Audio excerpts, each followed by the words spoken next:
pas suivi, à Victoriaville, aux championnats provinciaux, les gants dorés, championnat de boxe en fin de semaine, il y a une boxeuse, Katia Bissonnette, moi j'ai parlé à TVA, à LCN, à son entraîneur, Denis Gravel, elle a su, 45 minutes à 60 minutes avant le combat, que son adversaire allait être une boxeuse, mais transgenre. Puis elle dit, moi, je veux pas me battre contre un homme biologique. Et donc, elle a annulé. Et là, aujourd'hui, réplique de l'autre boxeuse qui dit, ce genre d'action met les athlètes à risque d'être exclus ou de recevoir des attaques personnelles. Considère ni plus ni moins que c'est un geste là, contre les transgenres. Elle dit, elle aurait dû m'appeler, me contacter ou mon entraîneur. Ça, je comprends plus ou moins pourquoi, là, que ça aurait changé d'y parler. Il aurait dit, hey, je suis pas forte, là, je sais pas, en tout cas. Mais je trouve ça un peu bizarre. Et mes frères, sincèrement, elle ne veut pas aucune réglementation. Elle dit qu'il faut faire confiance aux athlètes. Il faut pas réglementer d'une façon spéciale le cas des transgenres. J'en ça, c'est tout un débat. On nous dit il est à l'échelle canadienne, il est à l'échelle mondiale aux Olympiques. On ne sait pas quoi faire avec ça dans les sports de combat. Dans les sports de combat et dans tous les autres sports éventuellement, Mario. Je veux dire, à partir du moment où, je sais pas, un joueur de hockey devient finalement une joueuse de hockey puis il décide de prendre la place de quelqu'un dans l'équipe canadienne. C'est sûr que si Jack Ice se sent comme une femme puis demande pour aller jouer dans le hockey féminin, pas tout le monde qui va aimer ça, là.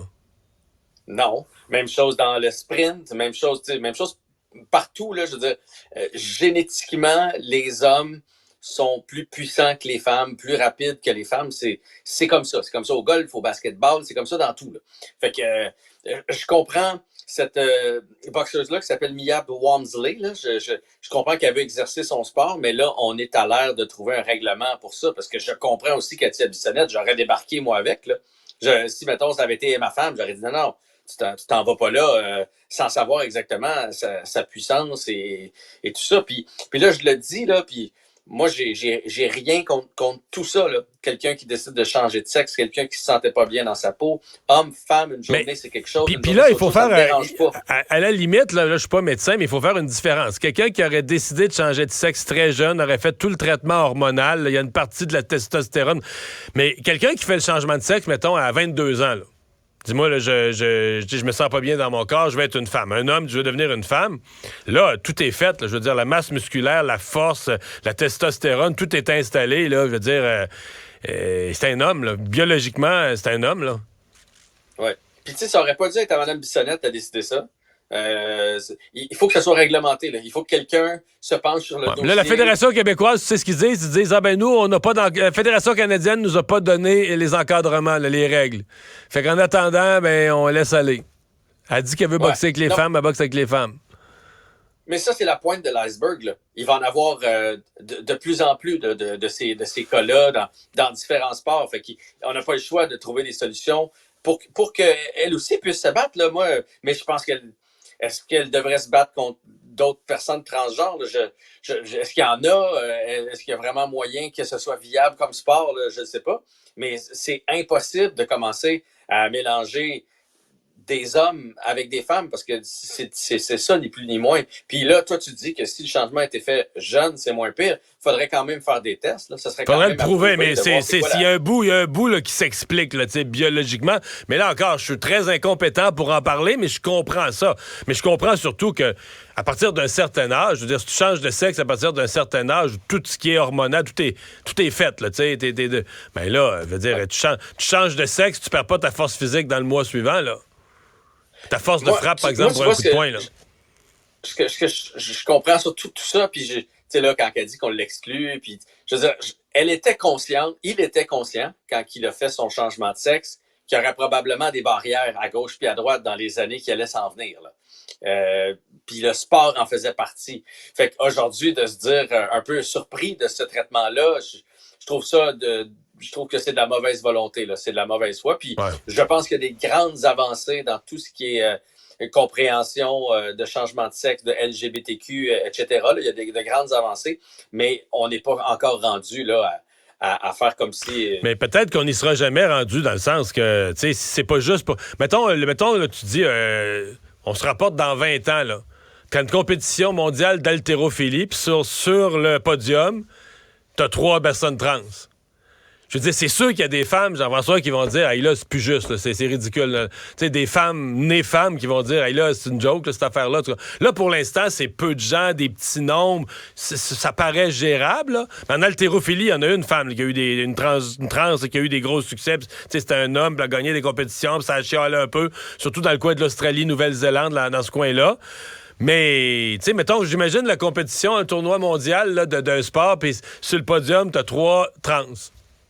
Non, ça fonctionne pas. Puis imagine, tu sais, on sait qu'il y a certains pays, des fois, un peu ratoureux, disons ça comme ça, là, avec le dopage et tout. Là. Il y a des pays qui pourraient fortement recommander à un homme de dire, gars, fais juste la transition, puis tu vas gagner un paquet de médailles. Tu sais, souvenons-nous des nageuses est-allemandes là, qui prenaient des hormones justement masculines pour se donner plus de puissance. Fait que ça fait pas de sens. Je comprends Mme Bissonnette, mais je comprends surtout que si on veut pas qu'à chaque fois que ce soit la personne qui soit obligée de dire non, moi je cours pas contre cette personne-là, je me bats pas contre cette personne-là n'a pas d'affaires dans ma ligue pour telle et telle raison, il faut que ce soit réglementé parce qu'on veut pas que ce soit du cas par cas et que ce soit toujours à la personne de choisir.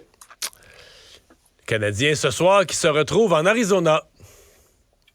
Ouais, et c'est une drôle de situation. L'Arizona qui jouait hier à Anaheim. Le Canadien, ça fait quand même 2 jours qu'ils les attendent en Arizona. Donc, le Canadien... Ils se sont-tu reposés à Vegas? Tu sais, leurs 2 journées de congé, ils ont-tu pris à Vegas? Parce que si oui, ça se pourrait que ça n'ait pas été de tout repos. Non, ils sont allés en Arizona. On les a vus au 4e match de la Série mondiale. Ah oui, c'est mieux de même. C'est mieux comme ça. Octobre, fait que, ils sont allés en Arizona. Parce que rester à Vegas pour le repos et la je sais pas là. Qui semble avoir un groupe plutôt sage quand même. On n'entend pas trop d'histoires à propos du Canadien. Bref, ils sont en Arizona depuis 2 jours. L'Arizona a joué hier, donc les Coyotes sont une proie jouable, je pense, pour le Canadien ce soir. Ce sera Jake Allen devant le filet, à la surprise générale, parce que tout le monde pensait que Jake Allen allait être devant le filet contre les Blues de Saint-Louis, qui est son ancienne équipe. On sait que Jake Allen a joué pour les Blues pendant un bon moment. Donc, Jake Allen qui obtient le départ du côté du Canadien. Ilonen fait un retour dans la formation. C'est Pezzetta qui cède sa place. Bon, c'est pas une grosse nouvelle, là, mais je pense pas que c'est ça qui change toute la partie du Canadien, mais je voulais vous en faire part quand même. Et la fiche des Coyotes, c'est 4-4-1, donc on joue exactement pour 500.